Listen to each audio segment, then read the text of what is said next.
So hello friends, देखिए जैसे कि खबर आ रही है कि 8 अगस्त तक का टाइम दिया है। अमेरिका ने रशिया को 8 अगस्त तक का टाइम दिया है कि वो यूक्रेन पर अपना सीज़ फायर कर दे।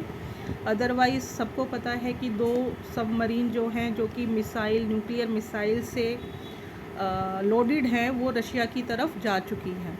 अब ये बात आप कंफर्म भी कर सकते हैं, ये ट्रंप ने अपने ट्विटर पर भी इस खबर को लिखा है। तो अब हम इंडियन हैं, तो हम स्टॉक मार्केट के लोग हैं, तो हमें ये देखना है कि अगर रियलिटी में रशिया और अमेरिका की अगर सच में कोई वॉर होती है। अभी दूसरी खबर वैसे ये भी आ रही है कि जो रशिया है वो अपने न्यूक्लियर वेपन्स जो है वो ईरान को भी दे सकता है, सो दैट कि वो डायरेक्टली इस वॉर में ना आए और ईरान और अमेरिका का कुछ शुरू हो। लेकिन फिर भी कुछ भी हो, रशिया डायरेक्टली इनडायरेक्टली अगर अमेरिका के साथ, दोनों बहुत बड़ी पावर हैं पूरे वर्ल्ड की, तो अगर इनका दोनों का, रशिया और यूक्रेन का, अगर एक्चुअल में वॉर शुरू होता है तो हमारी इंडियन स्टॉक मार्केट पर क्या फ़र्क पड़ेगा। तो देखो, सिंपल सीधी बात है, शॉर्ट टर्म में तो बहुत ही ड्रास्टिक फ़र्क पड़ेगा। एक ग्लोबल फैक्टर है, पूरे वर्ल्ड की जब महाशक्तियाँ टकराएंगी आपस में तो धरती तो डोलेगी ही।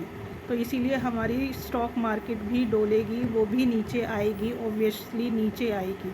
लेकिन क्या ये सारा ही, जैसे कि अभी अगर इंडिया का देखें तो हमारा डिफेंस सेक्टर दिन पर दिन बहुत तेज़ी से बढ़ा है। डिफेंस कंपनीज़ एक ऐसा इकलौता सेक्टर है जिसमें हमारी गवर्नमेंट ने, मोदी जी ने बहुत ज़्यादा हार्ड वर्क किया है बढ़ाने के लिए। हम अपने ट्रेडिशनल सेक्टर से शिफ्ट हुए हैं डिफेंस सेक्टर की तरफ। हमारा ट्रेडिशनल था agriculture, jewellery, James, diamond, pharmaceuticals, electronics. तो इन सब से हम लोगों ने इन सब को छोड़ा नहीं है, लेकिन फिर भी हमने एक बहुत बड़ा सेक्टर, डिफेंस सेक्टर हमने ऐड किया है अपने जीडीपी की ग्रोथ में। तो अगर सच में लड़ाई होती है इंडिया और यूएसए की, तो ऑब्वियसली क्रूड ऑयल बहुत ज़्यादा बढ़ेंगे। क्रूड ऑयल का बढ़ना इन्फ्लेशन को बढ़ाएगा। क्रूड ऑयल का बढ़ना हमारी, क्योंकि हम लोग बहुत ज़्यादा इंपोर्ट करते हैं, $220 बिलियन का इंपोर्ट, सबसे बड़ा जो प्रोडक्ट है जो इंडिया इंपोर्ट करता है, दैट इज़ क्रूड ऑयल।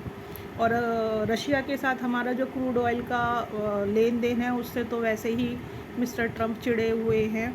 लेकिन अभी वो सुनने में आ रहा है कि इंडिया ने थोड़ा समझदारी से काम लेकर उसको होल्ड किया है।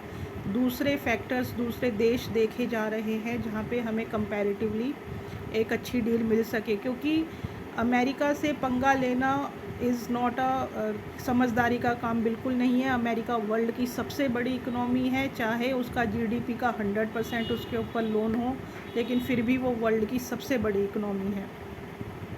तो बहुत कुछ है अमेरिका के पास जिससे कि वो बाकी देशों को घुटने पर ला सकता है। तो हमें इस लड़ाई में नहीं पड़ना, और इस लड़ाई में हमें, लेकिन हमारी निफ्टी पर तो इसका असर पड़ेगा ही। तो अगर सच में लड़ाई होती है तो होगा क्या। तो देखो, शुरू में तो in the short term Nifty definitely sharply, जैसे Sensex and Nifty likely to go sharply due to global risk, ठीक है। एफआईआईज जो हैं वो भी अपने पैसे को कैश करके, कैश ऑब्वियसली एवरीबडी वांट्स कि वो सबसे ज़्यादा कैश में बैठे या ऐसी चीज़ में बैठे जो कैश में रियली कन्वर्टेड हो जाए या कैश की जगह काम आ जाए। That is your US treasury bonds, dollars और गोल्ड हो गया। और इंडिया का रुपी तो कम होगा ही, क्योंकि डॉलर के प्राइजेज़ इंक्रीज़ हो जाएंगे। तो इंडिया में नेगेटिवली इम्पैक्ट अगर आप देखोगे तो हमारे लिए क्रूड प्राइजेस का इम्पैक्ट होगा, वो नेगेटिव होगा। एफआईआईज अपना पैसा ज़्यादा बाहर निकालेंगे, इंडियन रुपी कमज़ोर होगा।